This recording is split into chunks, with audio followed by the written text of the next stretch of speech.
ಲೇಖ.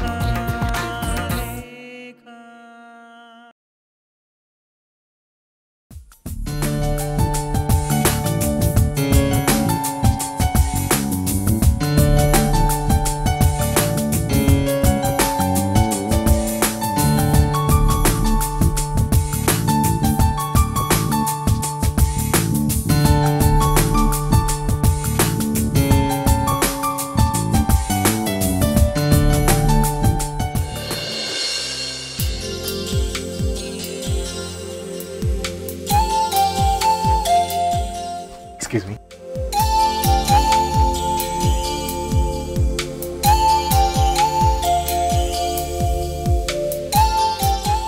Sir room reserve ಆಗಿದೆ. ಅಶೋಕ್ ಕರ್ಕೊಂಡು ಹೋಗಪ್ಪ. Have a nice day sir. Thank you. Okay.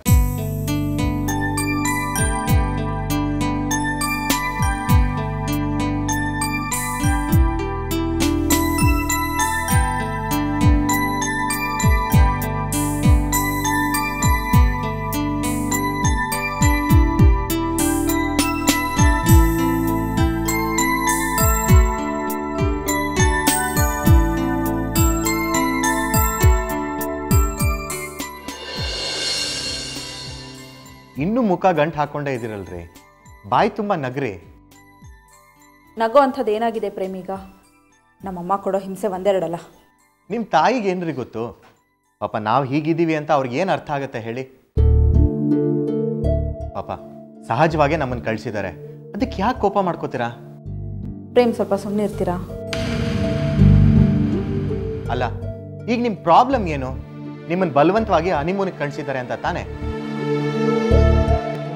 ಅಲ್ಲ ರೀ, ಡೇ ಒನ್ನಿಂದ ನಾವು ಗಂಡ ಹೆಂಡತಿ ಥರ ಎಲ್ರಿ ಇದ್ದೀವಿ. ಹೋಗ್ಲಿ, ನಾನೇನಾದರೂ ನಿಮ್ಮನ್ನು ಕೆಟ್ಟದಾಗಿ ನಡ್ಸ್ಕೊಂಡಿದ್ದೀನಾ? ಛೇ, ಖಂಡಿತ ಇಲ್ಲ ಪ್ರೇಮ್. ಮತ್ತು ನಿಮ್ಮ ಪ್ರಾಬ್ಲಮ್ ಏನ್ರಿ? ನೋಡಿ, ಒಳ್ಳೆ ಜಾಗಕ್ಕೆ ಕಳಿಸಿದ್ದಾರೆ, ಹೋಟೆಲ್ ರೂಮ್ ಚೆನ್ನಾಗಿದೆ, ಹೊರಗಡೆ ಗಾರ್ಡನ್ ಇದೆ, ಸ್ವಿಮ್ಮಿಂಗ್ ಪೂಲ್ ಇದೆ, ಆರಾಮಾಗಿ ಫ್ರೆಂಡ್ಸ್ ಆಗಿ ಖುಷಿಯಾಗಿ ಇದ್ಬಿಟ್ಟು ಹೋಗೋಣ. ಅದಕ್ಕೆ ಯಾಕೆ ಟೆನ್ಷನ್ ಮಾಡ್ಕೋತೀರಾ? ಹಾಗಲ್ಲ ಪ್ರೇಮ್.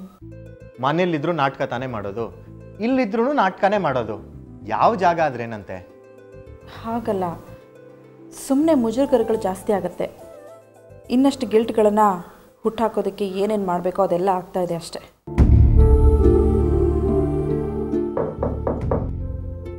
ಬನ್ನಿ ಒಳಗೆ. ಅಲ್ಲಿಡಪ್ಪ. Thank you.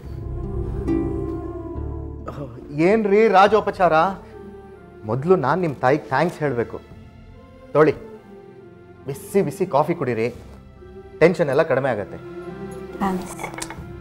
ಅದನ್ನಾದರೂ ನಗ್ನಗ್ತಾ ಹೇಳ್ರಿ. ಏನೋ ನೀವು ನನಗೆ ಸಾಲ ಕೊಟ್ಟಿರೋ ಹಾಗೆ ನಾನು ನಿಮ್ಗೆ ಅದನ್ನ ಇನ್ನೂ ರಿಟರ್ನ್ ಮಾಡಿಲ್ಲ ಅನ್ನೋ ಹಾಗೆ ಎಕ್ಸ್ಪ್ರೆಷನ್ ಕೊಡ್ತಿದ್ದೀರಲ್ಲ.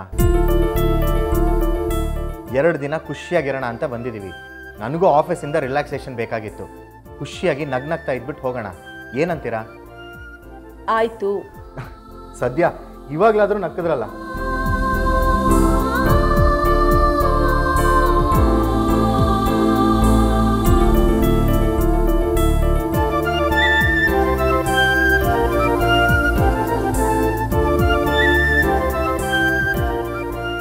ಸರಿ, ನಾನು ಹೋಗಿ ಫ್ರೆಶ್ ಆಗಿ ಬಂದ್ಬಿಡ್ತೀನಿ.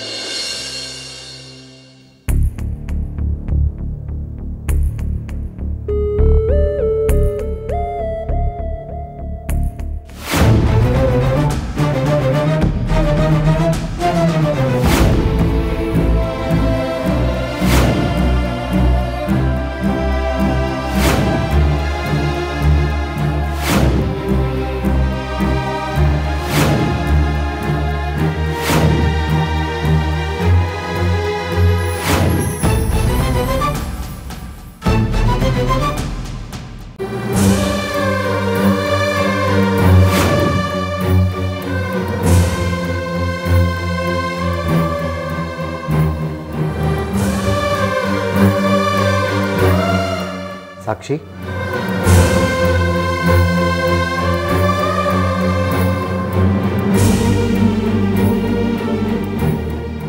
ಯಾಕೆ ಸಾಕ್ಷಿ, ಏನಾಯ್ತು?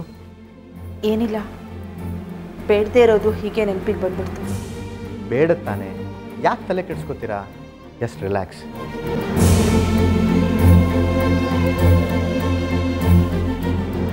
ಸರಿ, ಮಧ್ಯಾಹ್ನ ಲಂಚ್ಗೆ ಏನು ಆರ್ಡರ್ ಮಾಡಲಿ? ಏನು ಬೇಡ.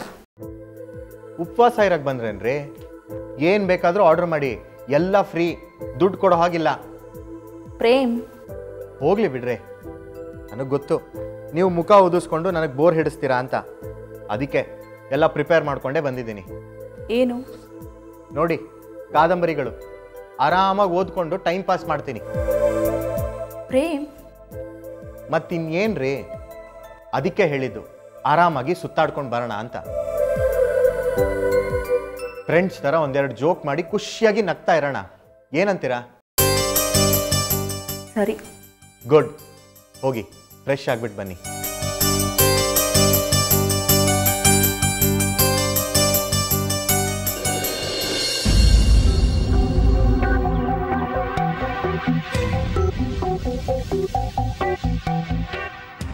ಏನಮ್ಮ, ಮದುವೆ ತಯಾರಿ ಜೋರ?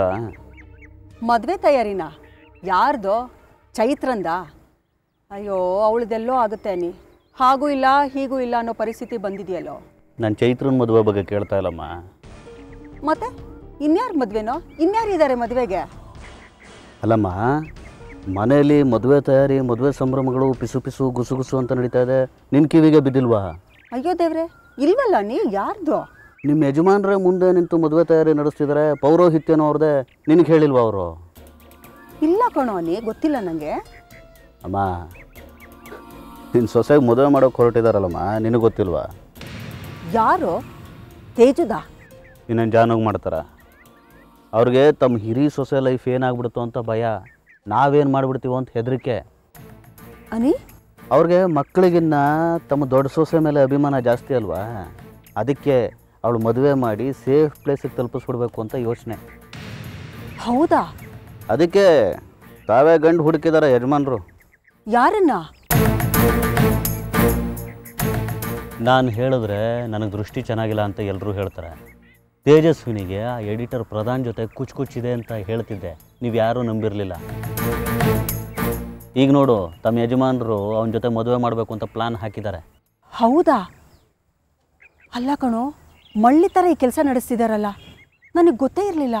ನನಗೂ ಗೊತ್ತಾಗ್ತಾ ಇರಲಿಲ್ಲ. ನಾನು ಕೇಳಿಸ್ಕೊಳ್ಳದೆ ಹೋಗಿದ್ರೆ ಜಾಹ್ನವಿ ಜೊತೆ ಆ ತೇಜಸ್ವಿನಿ ಈ ವಿಚಾರದ ಬಗ್ಗೆ ಮಾತಾಡ್ತಿದ್ಲು. ಈಗ ಎಲ್ಲಿ ತನಕ ಬಂತು? ಫಿಕ್ಸ್ ಆಯ್ತಾ? ಫಿಕ್ಸ್ ಆಗಿಬಿಟ್ಟಿದ್ರೆ ನಾನು ಖುಷಿಯಾಗ್ಬಿಡ್ತಾ ಇದ್ದೆ. ಈ ಪ್ರಧಾನ್ ಅವಳನ್ನು ಅಪ್ರೋಚ್ ಮಾಡಿ ಮದುವೆ ಬಗ್ಗೆ ಮಾತಾಡಿದ್ದಾನೆ. ಆದರೆ ಇವಳು ಬೇಡ ಅಂತ ಬಂದ್ಬಿಟ್ಟಿದ್ದಾಳೆ. ಅಲ್ಲ ಅನಿ, ಯಾಕಾಗಿ ಮಾಡಿದ್ಲು? ಕುಚ್ ನಡೀತಾ ಇತ್ತು ಅಂತ ಹೇಳಿದ್ಯಲ್ಲ? ಇತ್ತು, ಆದರೆ ಕನ್ಫರ್ಮ್ ಮಾಡೋಕೆ ರೆಡಿ ಇಲ್ಲ. ಇವಳು ಬುದ್ಧಿ ಗೊತ್ತಲ್ಲ ನಿನಗೆ, ಎಲ್ಲದರಲ್ಲೂ ಸ್ಕೋಪ್ ತಗೋತಾಳೆ. ತನ್ನ ಗಂಡನಿಗೋಸ್ಕರ ಕಾಯ್ತಾ ಇದ್ದೀನಿ, ತಾನು ಮದುವೆ ಆಗಲ್ಲ ಅಂತಂದರೆ ಇಡೀ ಸಮಾಜ ಹಾಡಿ ಹೊಗಳುತ್ತಲ್ಲ ಇವಳನ್ನ. ಅದು ಸರಿ, ಅವಳ ಜೀವನನೇ ದೊಡ್ಡ ಗಿಮಿಕ್ಕು. ಈ ಥರ ಗಿಮಿಕ್ ಮಾಡಿಕೊಂಡೇ ಜೀವನ ಮಾಡ್ತಿದ್ದಾಳೆ ಅವಳು. ಸೊಸೈಟಿಯಿಂದ ಸಿಂಪತಿ ತಗೋಬೇಕು, ಸಾವಿರಾರು ಜನ ಅವಳನ್ನ ಅಪ್ರಿಷಿಯೇಟ್ ಮಾಡಬೇಕು, ಇದು ಅವಳಿಗೆ ಬೇಕಾಗಿರೋದು. ಅದಕ್ಕೆ ಇಲ್ಲೂ ಗಿಮಿಕ್ ಮಾಡ್ತಾ ಇದ್ದಾಳೆ. ಅಲ್ಲ, ಏನಾಗಿತ್ತು ಅವಳಿಗೆ? ಮದುವೆ ಆಗಿದ್ದಿದ್ರೆ ಅವಳು ಕಾಟ ತಪ್ಪೋಗ್ತಿತ್ತು. ತನ್ನಿಂದ ತಾನೇ ಮನೆ ಬಿಟ್ಟು ಆಚೆ ಹೋಗ್ತಾ ಇದ್ಲು. ಅದನ್ನೇ ನಾನು ಲೆಕ್ಕ ಹಾಕ್ತಾ ಇದ್ದೆ ಅಮ್ಮ. ಅವಳು ಮದುವೆ ಆಗಿದ್ರೆ ಚೆನ್ನಾಗಿರೋದು. ಅವಳು ಮದುವೆ ಆಗಿದ್ದಿದ್ರೆ ನಮ್ಮ ಮನೆಗೂ ಅವಳಿಗೂ ಸಂಬಂಧನೇ ಇರ್ತಾ ಇರಲಿಲ್ಲ. ಪೀಡೆ ತೊಲಗ್ತು ಅಂತ ನಾವೆಲ್ಲ ಆರಾಮಾಗಿರ್ಬೋದಾಗಿತ್ತು. ಆದರೆ ಅವಳು ತಾನು ಆದರ್ಶ ಸತಿ ಅಂತ ತೋರಿಸ್ಕೊಳ್ಳೋದಕ್ಕೆ ನಮ್ಮೆಲ್ಲರಿಗೂ ಹಿಂಸೆ ಕೊಡ್ತಿದ್ದಾಳೆ. ಪ್ರಧಾನ್ ಜೊತೆನೇ ಮದುವೆ ಅನ್ನೋದನ್ನು ಪಾಯಿಂಟಾಗಿ ಇಟ್ಕೊಂಡು ಹೇಗಾದರೂ ಸಂಬಂಧನ ಕುದುರಿಸಿ ಅವಳಿಗೆ ಮದುವೆ ಮಾಡಿಬಿಡ್ಬೋದಾಗಿತ್ತು. ಅನಿ, ನೋಡೋಣ ಇರು. ಸಂದರ್ಭ ತಾನಾಗೆ ಬಂದಿದೆ. ಇದನ್ನ ಕಳ್ಕೊಳ್ಳೋದು ಬೇಡ. ಏನಾದರೂ ಒಂದು ಪ್ಲ್ಯಾನ್ ಮಾಡೋಣ ಅನಿ.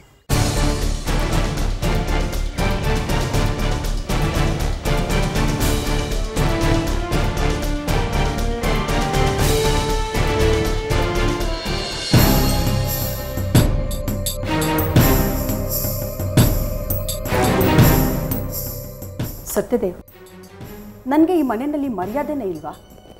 ನಿಮ್ಮ ಹೆಂಡತಿ ಅಂತ ಈ ಮನೆಯಲ್ಲಿ ಇದ್ದೀನಿ ಅನ್ನೋದು ನೆನಪಿದೆಯಾ? ಇವಾಗ ಏನಾಯಿತು? ಇನ್ನೇನು ಆಗಬೇಕಾಗಿದೆ? ಈ ಮನೆ ಯಜಮಾನಿ ನಾನು. ಯಾರು ನನ್ನನ್ನು ಲೆಕ್ಕಕ್ಕೆ ತಗೊಳ್ತಿಲ್ಲ. ಎಲ್ಲರೂ ಅವ್ರವ್ರ ವಿಷಯನ ಅವ್ರವ್ರು ನೋಡ್ಕೊಳ್ತಿದ್ದಾರೆ. ಅವ್ರ ನಿರ್ಧಾರಗಳನ್ನು ಅವರೇ ತಗೊಳ್ತಾರೆ. ನನ್ನವರೆಗೂ ಯಾರೂ ಬರ್ತಾನೆ ಇಲ್ಲ. ನೀವು ಸಹ ನನ್ನನ್ನು ಲೆಕ್ಕಕ್ಕೆ ಇಟ್ಟಿಲ್ಲ. ಎಲ್ಲ ವಿಷಯನೂ ನನ್ನ ಹತ್ರ ಮುಚ್ಚಿಡ್ತಿದ್ದೀರ. ಮುಚ್ಚಿಡೋ ಅಂಥದ್ದು ಏನಾಗಿದೆ ಇವಾಗ? ಅದು ಅಲ್ಲದೆ ನಿನಗೆ ಗೊತ್ತಿಲ್ಲದೆ ಈ ಮನೇಲಿ ಏನು ನಡೆಯುತ್ತೆ ಹೇಳು? ಎಲ್ಲ ಟ್ರಾನ್ಸ್ಪರೆಂಟಾಗಿ ಆಗ್ತಾ ಇದೆಯಲ್ಲ. ಏನು ಟ್ರಾನ್ಸ್ಪರೆಂಟಾಗಿ ಆಗ್ತಿದೆ? ನೀವು ನಿಮ್ಮ ಸೊಸೆ ಮದುವೆ ಪ್ರಯತ್ನ ಮಾಡ್ತಿದ್ದೀರಿ. ನನಗೆ ಯಾಕೆ ಹೇಳಲಿಲ್ಲ? ಆ ಥರ ಒಂದು ಯೋಚನೆ ಬಂದಿದ್ದು ನಿಜ. ಇನ್ನೂ ಏನು ತೀರ್ಮಾನ ಆಗಿಲ್ವಲ್ಲ, ಯಾಕೆ ಅದಕ್ಕೆಲ್ಲ ಮುಂಚೆ ಹೇಳಬೇಕು ಅಂತ? ಅದು ಎಂಥ ಇಂಪಾರ್ಟೆಂಟ್ ವಿಷಯ, ಅದನ್ನು ಮುಚ್ಚಿಡೋ ಅಗತ್ಯ ಇತ್ತಾ? ನನಗೇನಾದರೂ ಹೇಳಿದೆ ಕಲ್ಲು ಹಾಕ್ತಿದ್ನಾ? ಹಾಗೆ ನಾನೆಲ್ಲ ಹೇಳಿದೆ ಹೇಳು? ಏನೋ ಒಂದು ಯೋಚನೆ ಬಂತು. ಅವಳು ಎಷ್ಟು ದಿನ ಅಂತ ಹೀಗೆ ನರಳಿಸ್ತಾ ಇರೋದು ನಾವು? ನೋಡು, ಅವಳದು ಒಂದು ಹೊಸ ಜೀವನ ಸಿಗಲಿ ಅಂತ ನಾನು ಯೋಚನೆ ಮಾಡಿದೆ ಅಷ್ಟೇ. ಅಂದರೆ ಇದರರ್ಥ ಆದಿತ್ಯ ಬರೋದೇ ಇಲ್ಲ ಅಂತ ತಾವು ತೀರ್ಮಾನ ಮಾಡಿಬಿಟ್ರಾ? ಅಹಲ್ಯ, ನಿನಗೆ ಗೊತ್ತು, ಅವನು ಹೋಗಿ 3 ವರ್ಷ ಆಗೋಗಿದೆ. ಅವನು ವಾಪಸ್ ಬರ್ತಾನಾ? ಕೆಲವು ಸಾರಿ ಜೀವನದಲ್ಲಿ ನಿಷ್ಠುರವಾದ ನಿರ್ಧಾರಗಳನ್ನ ತಗೊಳ್ಳೇಬೇಕಾಗತ್ತೆ. ನಾನು ಹಾಗೆ ತಗೊಂಡಿದ್ದೀನಿ. ಅದು ಅಲ್ಲದೆ ಅವಳನ್ನ ಎಷ್ಟು ದಿನ ಹೀಗೆ ಅಂತ ನರಳಿಸ್ತಾ ಇರ್ಬೇಕು ಹೇಳು ನಾವು? ಯಾರನ್ನಾರು ಒಳ್ಳೆಯವನು ಮದುವೆ ಮಾಡಿಕೊಂಡು ಜೀವನದಲ್ಲಿ ಚೆನ್ನಾಗಿರ್ಲಿ ಬಿಡು. ಅಂದರೆ ನೀವು ನನ್ನ ಮಗ ಇಲ್ಲವೇ ಇಲ್ಲ ಅಂತ ತೀರ್ಮಾನ ಮಾಡಿದ್ರಲ್ಲ, ಅದು ನನ್ನ ಮನಸ್ಸಿಗೆ ತುಂಬ ನೋವಾಗ್ತಾ ಇರೋದು. ಅಮ್ಮ, ಆ ವಿಚಾರ ಬಿಡು. ಅವರು ಅವ್ರ ಸೊಸೆ ಮದುವೆ ಮಾಡಬೇಕು ಅಂತ ತೀರ್ಮಾನ ಮಾಡ್ಕೊಂಬಿಟ್ಟಿದ್ದಾರೆ. ನೀನು ಮಗನ ವಿಚಾರ ತೆಗೆದು ಯಾಕೆ ಅಡ್ಡಮಾತು ಹಾಕ್ತೀಯ? ನಿನಗೇನು ಹೇಳಿ ಕೇಳಿ ಮಾಡ್ತಾ ಇಲ್ಲ. ಅವ್ರು ಈಗಾಗಲೇ ಪ್ರಧಾನಿಗೆ ತಮ್ಮ ಸೊಸೆನ ತಂದ್ಕೋಬೇಕು ಅಂತ ಮೆಂಟಲಿ ಪ್ರಿಪೇರ್ ಆಗಿಬಿಟ್ಟಿದ್ದಾರೆ. ಮಾಡಲಿ ಬಿಡು. ಯಾರು ಹೇಳಿದ್ರು ನಿಮಗೆ? ನಿಮಗೆ ಹೇಳೋ ಸೌಜನ್ಯ ಇಲ್ವಲ್ಲ ಸ್ವಾಮಿ. ನಾವು ಈ ಮನೇಲಿರೋರೆ, ಹಾಗೆ ಕಿವಿ ಮೇಲೆ ಬಿತ್ತು, ಅದು ತಪ್ಪ? ಅದು ತೇಜಸ್ವಿನಿನೇ ಜಾಹ್ನವಿ ಹತ್ರ ಮಾತಾಡ್ತಿದ್ದಿದ್ದು. ನಾನು ಅಮ್ಮ ಬೇಡ ಅಂದು ನಾವ್ಯಾಕೆ ಕೆಟ್ಟೋರಾಗೋದು? ಮಾಡಿ. Thanks for your concern. ನಮಗೇನೋ ಕನ್ಸರ್ನ್ ಇರುತ್ತೆ ಸ್ವಾಮಿ, ಆದರೆ ತಮ್ಮ ಸೊಸೆ ಕನ್ಸರ್ನ್ ಇದೆಯಾ ಯೋಚನೆ ಮಾಡಿ. ತಾವೇನೋ ಸೊಸೆ ಮದುವೆ ಮಾಡಬೇಕು ಅಂತ ಓಡಾಡ್ತಿದ್ದೀರಿ, ಆದರೆ ತಮ್ಮ ಸೊಸೆ ಪ್ರಧಾನ ಪ್ರಪೋಸಲ್ನ ರಿಜೆಕ್ಟ್ ಮಾಡಿದ್ದಾರೆ. ಅದು ಗೊತ್ತಾ ತಮಗೆ? ಹೌದಾ? ದೇವರ ಸಾಕ್ಷಿಯಾಗಿ ಇದು ನನ್ನ ಕಿವಿ ಮೇಲೆ ಬಿದ್ದ ಮಾತು. ಅವರೇ ಹೇಳ್ಕೊತಾ ಇದ್ರು, ಪ್ರಧಾನ್ ಪ್ರಪೋಸ್ ಮಾಡಿದ್ರು, ನಾನು ರಿಜೆಕ್ಟ್ ಮಾಡಿದೆ ಅಂತ. ಕೇಳಿ ಜಾನು ಹತ್ರನೇ ಹೇಳ್ಕೊತಾ ಇದ್ದಿದ್ದು. ಹೌದೇ ನಮ್ಮ ಜಾಹ್ನವಿ? ತೇಜಸ್ವಿನಿ ಪ್ರಧಾನ್ ಪ್ರಪೋಸಲ್ನ ರಿಜೆಕ್ಟ್ ಮಾಡದ್ಲಾ? ಹೌದು ಮಾವ, ಪ್ರಧಾನ್ಗೆ ಬೇಡ ಅಂತ ಹೇಳಿಬಿಟ್ರಂತೆ. ಹಾಗಂತ ನನ್ನ ಹತ್ರ ಹೇಳ್ತಾ ಇದ್ರು. ಯಾಕಂತೆ? ಅವ್ರದ್ದೇ ಆದ ಕಾರಣಗಳು ಮಾವ. ಅವ್ರ ಮನಸ್ಥಿತಿನೇ ಬೇರೆ ಥರ ಇದೆ. ನನಗೆ ಹೇಳೋದಕ್ಕೆ ಗೊತ್ತಾಗಲ್ಲ.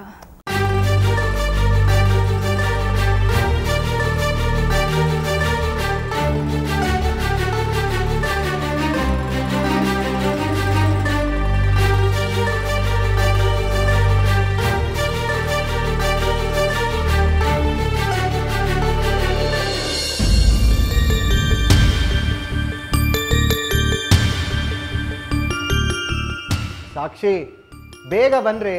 ರೂಮ್ನಲ್ಲೇ ಕೂತು ಕೂತು ಬೋರ್ ಆಗ್ಬಿಟ್ಟಿದೆ. ಹೊರಗಡೆ ಹೋಗಿ ಸುತ್ತಾಡ್ಕೊಂಬರೋಣ. ಹಾಂ, ಬಂದೆ. 5 ನಿಮಿಷ.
ಏನು ಸರ್?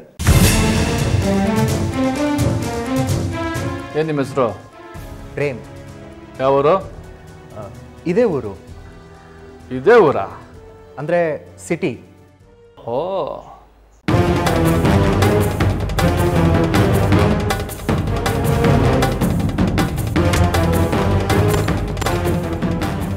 ಒಬ್ಬರೇ ಇದ್ದೀರಾ?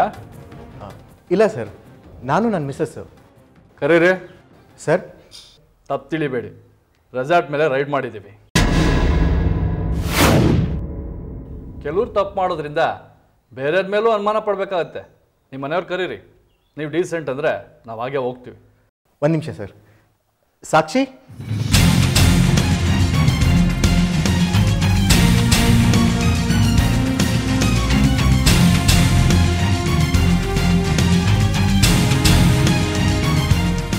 ಪ್ರೇಮ್,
ಇವರೇ ಸರ್ ನನ್ನ ಹೆಂಡತಿ ಸಾಕ್ಷಿ ಅಂತ. ಓ,